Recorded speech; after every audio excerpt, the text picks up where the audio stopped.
I think people are afraid to go all in and then fail. Hey, what's up, Al? Hey, what's up, Ev? How you doing, man? Good, what's going on? All right. How's the lock-in?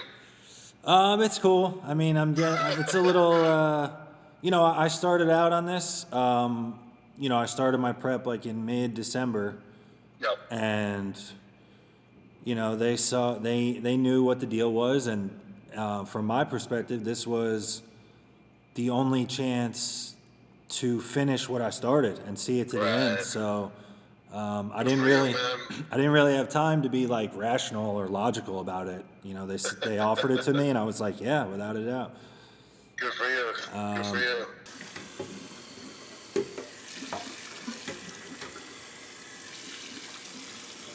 All right, guys. So this is my second full day down here. It's a rest day for me. This is my third meal out of 5 on a rest day.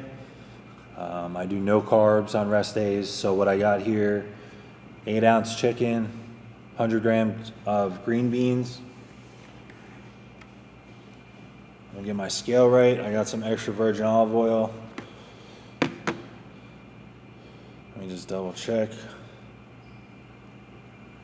The diet, we got 15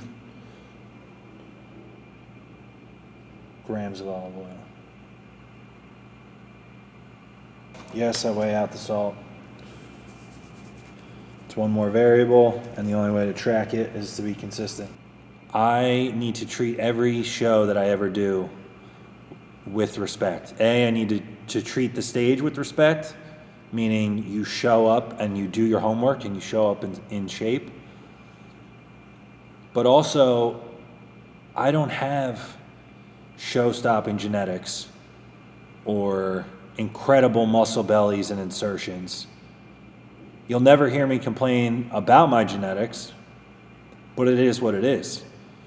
So the way that I see it, I have zero chance of being competitive if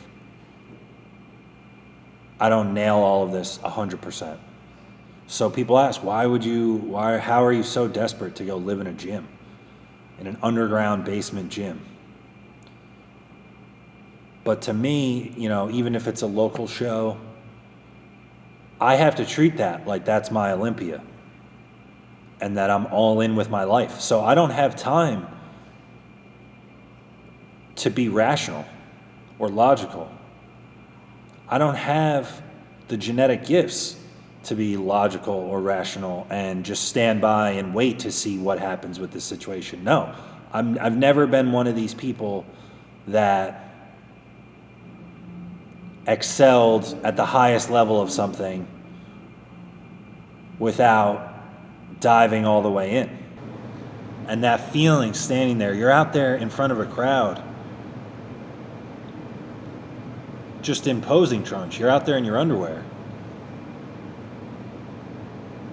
Even if you're winning, it's still a weird thing. But when you're way off on the side watching everyone else get a chance to be called out and compete, and you're not even in the second call out, while I was standing there, there was parts of me that thought, why am I doing this? I just abused myself for months on end, and this is what I have to show for it. My family paid money to come out and see me, and they spent a whole Saturday here watching, and I got destroyed. But if you've ever given your all at something, anything, it could be, maybe you're an artist, maybe you edit videos, maybe you run or play soccer.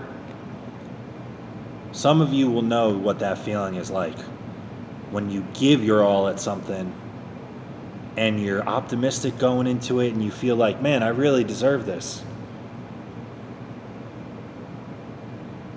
All for that moment to just collapse in your face, and now all of a sudden you feel like you don't belong, or like you're a fool for even trying. I know a lot of you out there will know that feeling in one field or another, in one arena or another. I think a lot of us have had that feeling. And then at that point, you know, you have two options. You can pack it in and say, this isn't for me. I'm done with this.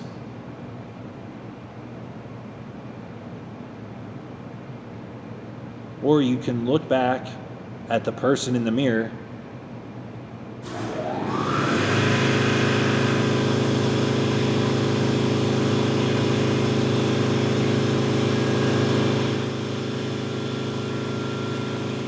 or you can pull yourself up and look at the person in the mirror and make the decision to come after it. For most of us, we're not just going to be handed something that's worth having. And I think some people go after what they want, but it's, you know, it's half-assed. It's not a wholehearted effort. I think people are afraid to go all in and then fail. This is an update at the end of my full second day down here. This is my third night that I'll be sleeping here, but my second full day. I had a rest day today from the weights. So for my diet, it's no carbs all day. I'm doing 2 cardios right now, so I'm pretty shot at this point. But you know, still getting after it, even with the low energy, because you know, you can't let how you feel determine your actions. But it's tough. I'll tell you what, even down, you know, being down here, I noticed that my emotions are more loud. So I get ripped for this, and you know, my friends poke fun at me, but I weigh everything, like I've said in this. But that means I have like a ice to fluid ratio for my different shakes depending on what I have in there, and they come out tremendous. So this is my meal 1 of a training day. I got Gary Turner texting me nonstop. Listen to this. The guy will have a conversation with himself to me. The first gym shirt that I ever bought was the red and black Animal Iconic. You know, anyone at Montclair State from 2011 to 2015 could tell you that they saw me walking around campus in the yellow original Animalpak iconic shirt, probably way more than I should have been. And I was just a huge fan of the brand. I was a huge fan of the products. I have a Christmas list that I emailed my mom in 2011, and it was all supplements. And it might have been 9 supplements. 8 of them were either universal or animal. So, you know, when we do the podcast and stuff now, people comment on it and say, oh, you just say that about the products because you work there. No, my friend, I got the receipts. I've been using these products and, you know, supporting this brand for almost 10 years. So I've gone to the Cage as a fan, and really the big part that drew me in, at first at least, was just coming across Evan Centopani's videos. A couple of his video series. I think he did the Process and the Arnold Prep series. And seeing that, and I was into lifting weights, and I think that's why I had come across the videos at all. But seeing the type of person that Evan was, on top of the fact that he was a bodybuilder, I felt like I could just look up to that person. And at the time, I was someone that really struggled with my identity. I didn't know who I was or what I was about or what I wanted to be. And,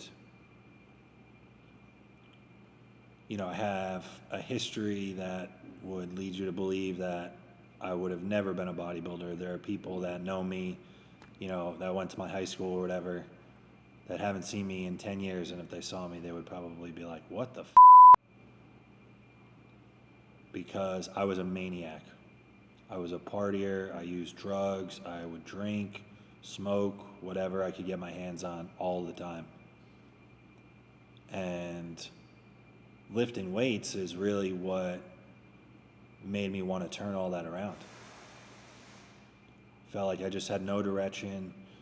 You know, I wasn't doing what I needed to be doing in school, and I'm partying like crazy, no cares in the world. And then eventually all my friends went away to college and I didn't. And that first year, luckily, I found lifting weights. And it changed my life. And, you know, eventually I came across these videos with Evan, and I felt like I had come across a blueprint on how to be a great man. Not just a great bodybuilder, but a man. And just the way that he carried himself and the way that he conducted himself, I felt like I could look at that as a blueprint and be like, this is someone that I could model my actions after and be proud of what I'm doing, be proud of the decisions that I'm making, instead of always feeling guilty about what I'm doing and sneaking around and being sketchy. So, you know, I have like a deep personal connection with the brand because the lifestyle that the Animal brand showed me is really what pulled me out of the darkest part of my life and led me into what has become the best years of my life.